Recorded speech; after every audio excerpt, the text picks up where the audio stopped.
بسم اللہ الرحمن الرحیم۔ رات اور دن کے فرشتے۔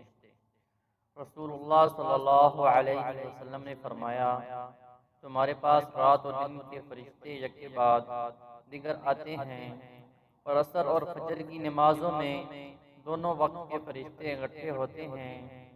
پھر جب وہ فرشتے اوپر جاتے ہیں جنہوں نے رات تمہارے ساتھ گزاری ہے، تو اللہ تعالیٰ ان سے پوچھتا ہے، حالانکہ وہ بندوں کے احوال کا سب سے زیادہ جاننے والا ہے، کہ تم نے میرے بندوں کو کس حال میں چھوڑا؟